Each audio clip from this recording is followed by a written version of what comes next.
Et oui, on va parler éducation ce matin avec la sortie de ce rapport la semaine dernière de la Cour des comptes sur l'éducation aux Outre-mer. Alors que dit ce rapport ? Eh bien, notamment, il dit beaucoup de choses, mais il dit notamment que dans les Outre-mer, le coût annuel du système scolaire rapporté au nombre d'élèves est supérieur d'environ 30% à la moyenne nationale, avec des résultats largement sous le niveau métropolitain. Autrement dit, et je vais reprendre une phrase du sénateur Gérard Longuet, ça coûte cher et ça ne marche pas bien. Pour en parler, nous sommes donc ce matin avec Alexandra Crété. Bonjour. Bonjour. Vous êtes co-secrétaire de Sud Éducation et professeur au lycée Lama Prévost. Merci d'être avec nous ce matin. Avant d'entrer dans les détails, Alexandra Crété, il y a beaucoup d'enseignants depuis que ce rapport est sorti qui estiment que c'est le retour d'un prof bashing. Est-ce que vous êtes d'accord avec ça ? Alors il est vrai que ce rapport, il est avant tout un rapport sur qui fait un bilan sur les dispositifs de l'éducation prioritaire dans les différents départements d'outre-mer. Et la première chose qui ressort, c'est toujours cette question du coût, du surcoût des outre-mer, alors que là n'est pas véritablement le sujet du rapport. Alors bien sûr, le rapport le dit, et d'ailleurs je précise qu'en Guyane, le coût supplémentaire est évalué à 20%. Et pas à 30% comme le dit le rapport ? Non, 30% c'est par rapport à l'ensemble. D'accord. C'est une moyenne des départements d'outre-mer. En Guyane, il s'agit d'une majoration, enfin, ce qu'on appellerait une majoration de 20%. Et donc il y a des raisons assez évidentes. Déjà parce que tous les fonctionnaires de la fonction publique sont payés avec une surrémunération. Et de plus, l'ensemble des structures de l'école coûte plus cher, effectivement, en Guyane qu'en France hexagonale. Ces territoires dont fait partie la Guyane, et je cite le rapport, ont des caractéristiques géographiques et socio-économiques qui rendent la mission éducative plus ardue que dans la plupart des académies métropolitaines. Pour qu'on comprenne bien en quoi le travail d'un enseignant ici en Guyane est plus compliqué qu'ailleurs. Alors, déjà, il n'y a pas que dans notre académie que l'éducation elle est difficile, mais il est vrai qu'ici, il y a une concentration de facteurs qui est très importante. Déjà, c'est une académie qui est récente. Les infrastructures, elles se sont mises en place lentement. Ça fait plus de 100 ans qu'il y a eu le premier lycée à la Martinique. Ça fait très peu de... le développement des lycées en Guyane, il est très récent. C'est les années 80. Les établissements ont été faits pour une population qui était moindre. Ils sont maintenant surchargés. Ils sont ils sont dans une concentration maximum d'enfants. Les enfants qui fréquentent les écoles sont souvent dans des situations de grande précarité. Des situations qui sont des familles qui ont des difficultés pour pouvoir subvenir à l'ensemble des besoins de la famille. Donc évidemment, forcément, c'est des choses les plus évidentes pour le suivi de la scolarisation, mais également des complexités au niveau de la structure du territoire, l'éloignement, la distance, la question aussi de l'accès à l'école. Et bien sûr, évidemment, le multilinguisme, qui au lieu d'avoir été pris comme une richesse depuis bien longtemps, a été plutôt vu comme un obstacle à l'éducation. Et c'est tous ces problèmes que vous venez de lister qui expliquent que le coût moyen d'un élève finalement dans le premier degré est de 5 200 € à peu près, alors qu'en métropole il est de 3 790 €. Non, ce que je viens de dire, c'est pourquoi est-ce que c'est difficile effectivement mais ce que vous avez dit sur le transport, sur l'éloignement, sur l'état des lycées. Ah oui, mais en fait, effectivement, ici tout le monde sait que quand il y a des débats sur les constructions scolaires, effectivement, on annonce au niveau des marchés publics qui sont ouverts et qui sont accessibles à tous.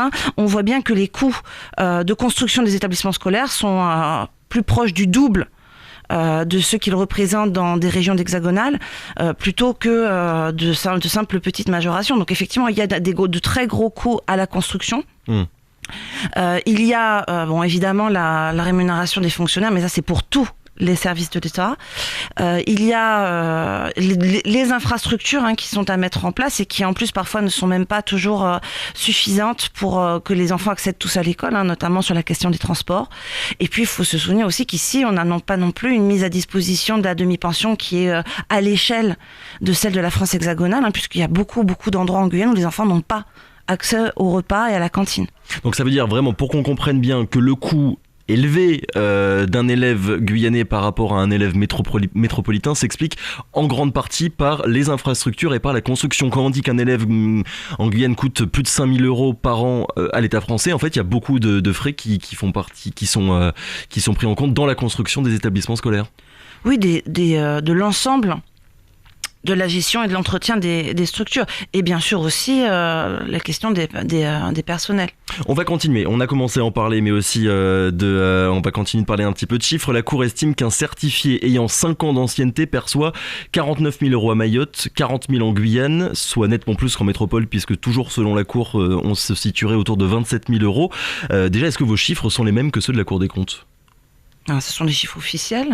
Par contre, le document de la Cour des comptes spécifie bien que c'est avant tout prélèvement fiscal et tout ensemble c'est l'alinéa sous le tableau, et tout prélèvement. Il s'agit, là on n'est pas sur, c'est pas ce que gagne directement les personnels.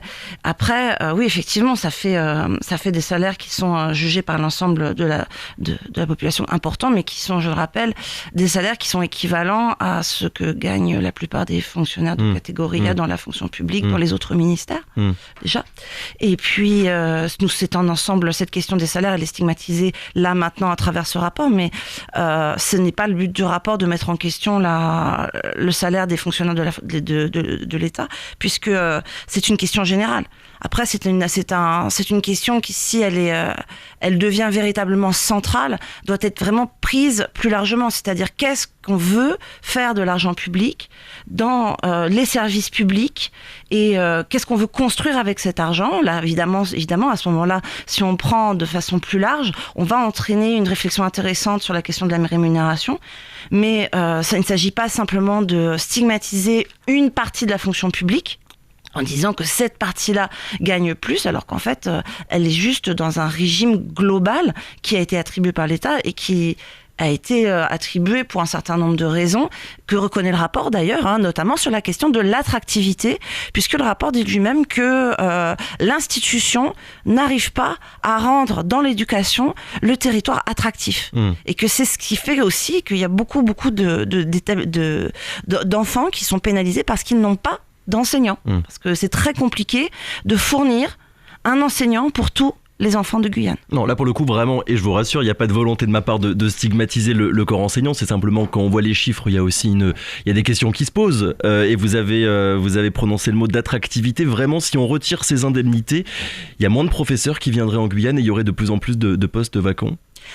Alors là, c'est une discussion qui va être plus proprement syndicale, puisque là, il s'agit d'une question de positionnement par rapport à une... Tous les syndicats ne sont pas d'accord sur cette question ? Je pense, de toute manière, je ne vais parler qu'au nom du mien, sur l'éducation Guyane. Effectivement, la question de la rémunération, en tout cas, nous, à l'éducation Guyane, nous pensons que l'argent n'est pas la solution, et que s'il avait été la solution, ça ferait très longtemps qu'il n'y aurait aucun problème de recrutement dans l'Académie de Guyane ou dans l'Académie de Mayotte. Et on voit bien la solution pour attirer plus d'enseignants, c'est bien ça. Bien non, c'est sûr que non, ce n'est pas une solution que de faire miroiter de l'argent, puisque ce que les gens recherchent aussi, c'est du sens, de bonnes conditions de travail, c'est de pouvoir enseigner dans des bonnes, de pouvoir vraiment enseigner, d'avoir un quotidien avec les élèves qui soit un quotidien qui soit constructif, qui soit enrichissant, de voir les effets de son travail. Oui, ça c'est des choses qui sont importantes, sinon si l'argent suffisait, il n'y aurait pas autant de mouvements et autant de postes qui seraient vacants. Il n'y a pas, ça s'explique pas uniquement par la question de l'attractivité par l'argent, elle est insuffisante. Alors du coup, si la solution de l'argent n'est pas suffisante, c'est quoi les autres solutions qui pourraient faire que la Guyane deviendrait plus attractive pour les enseignants? Alors après, là maintenant, tout de suite, c'est la question de l'attractivité. L'attractivité, c'est un vocabulaire très précis qui fait écho à une relation très commerciale, qui a au trait, de langage économique, qui est un peu loin des objectifs premiers de la fonction publique, qui n'est pas de faire de la performance, mais de construire, de proposer un service d'éducation qui est cohérent dans une société, qui permet aux gens Alors on va enlever attractivité si vous voulez, on va dire comment faire en sorte qu'on donne plus envie aux enseignants de venir en Guyane. Alors déjà, c'est vrai que c'est aussi l'entrée du rapport, c'est toujours sur l'idée que le rapport dit que c'est obligatoire que les gens viennent de l'extérieur. C'est comme un fait. Alors c'est un fait pour l'instant parce qu'effectivement on a une population, une formation étudiante qui est encore relativement modeste, même 1500 étudiants sur l'académie, même si c'est en très grande hausse. Cependant, l'idée c'est quand même, bien sûr, donc de ce fait on est obligé d'avoir des apports extérieurs. Mais le but, c'est quand même de former la plupart du temps des gens sur place. Sur place. Aussi, bien sûr. On forme pas assez aujourd'hui d'enseignants en Guyane. On en forme. Bien, c'est toute la mission de l'ESP de l'académie. Mais cependant, force est de constater que c'est difficile de former par rapport aux besoins de la population. Mais est-ce que c'est vrai que les critères de formation en Guyane sont plus bas que les critères de formation dans d'autres académies en métropole ? Alors déjà, de formation, c'est assez vague, puisque la formation en Guyane, on a de la formation à tous les concours de l'éducation, le CAPES, l'agrégation, les concours de différents concours, qui sont et pour le coup, les gens qui réussissent le concours réussissent le concours, donc il n'y a pas d'échelle inférieure de la formation. Ce que stigmatise un petit peu méchamment le rapport, c'est la formation pour les enseignants du premier degré, puisque là, pour le coup, il y a une dimension du rapport qui est assez sévère et qui est assez péjorative, qui juge d'une façon assez violente en disant que les enseignants sont peu impliqués dans la formation. Que les formations pour devenir professeur des écoles sont quasiment ici des examens, ce qui est assez injurieux pour la formation locale et qui ne prend pas trop en compte les responsabilités de l'institution sur le territoire, notamment des différentes politiques rectorales, qui ont souvent en plus délégué, ne se sont pas trop souciés de maintenir une cohérence par rapport à la métropole ? Non, une cohérence par rapport à leurs exigences dans l'académie. D'accord. Puis ont surtout essayé de faire de l'efficacité, parfois de façon un peu trop facile. Autre sujet, on va changer de sujet, Alexandra Crété. On a parlé d'argent, mais la Cour parle également du niveau des élèves. Est-ce que le niveau est si mauvais que ça ? Alors, la question du niveau... Alors je résume, c'est peut-être pas le niveau des élèves, mais on va dire en tout cas des carences éducatives. Alors le rapport donne un certain nombre de chiffres qui sont des chiffres qui sont donnés pour l'ensemble de la France hexagonale et dans les départements d'outre-mer. Et c'est vrai que le chiffre central, c'est pour la Guyane, c'est le chiffre de 52% d'enfants qui rentrent en 6e avec des difficultés de lecture. Ça, et ça, ce n'est pas une question de niveau. Ça, c'est une question de formation et de conception d'enseignement. C'est-à-dire ? C'est-à-dire que si les enfants arrivent en 6e avec 52% d'entre eux qui ont du mal à lire, c'est bien parce qu'il y a un problème de fond. Et pas un problème de fond de l'apprentissage et de la langue.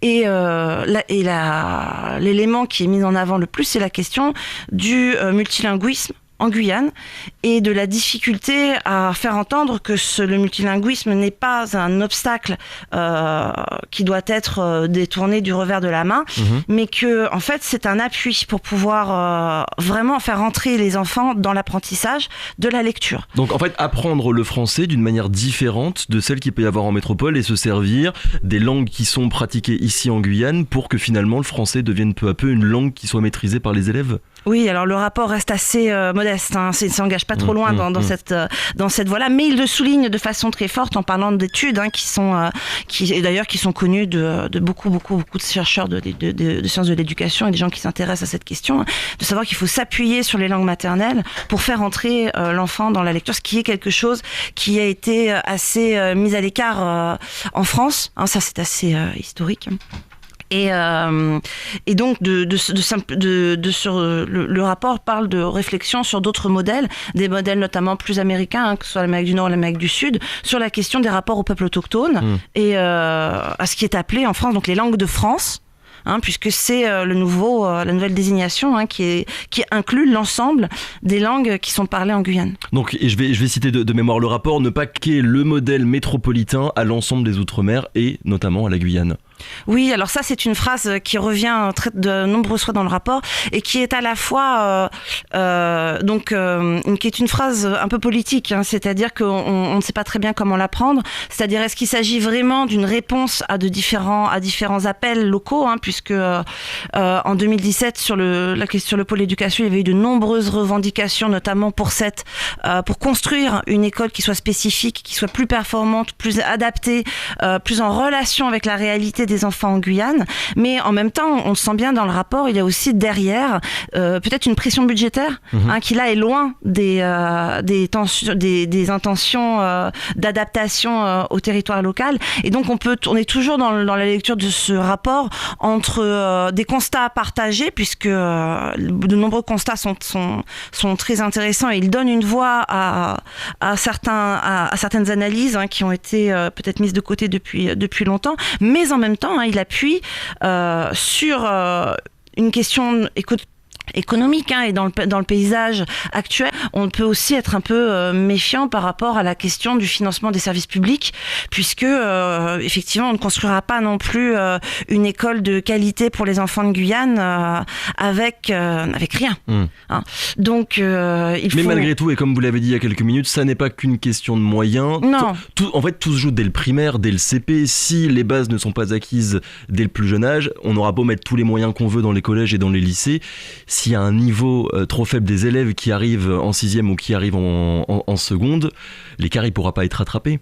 Oui, et en même temps, j'ai envie de vous dire, plus loin, il y a aussi la question de l'ouverture des maternelles, qui est très très importante, parce que justement, dans le cadre de l'éducation en Guyane, la scolarisation dès le plus jeune âge, c'est-à-dire au moins des 3 ans, elle est très très importante, justement, pour pouvoir construire le rapport à l'école, pour pouvoir construire le rapport linguistique, pour entrer dans un rapport de confiance, pas d'une institution qui est uniquement imposée, mais qui est aussi construite avec l'ensemble de la société, avec les différentes toutes ces dimensions culturelles, et donc ça c'est très très important.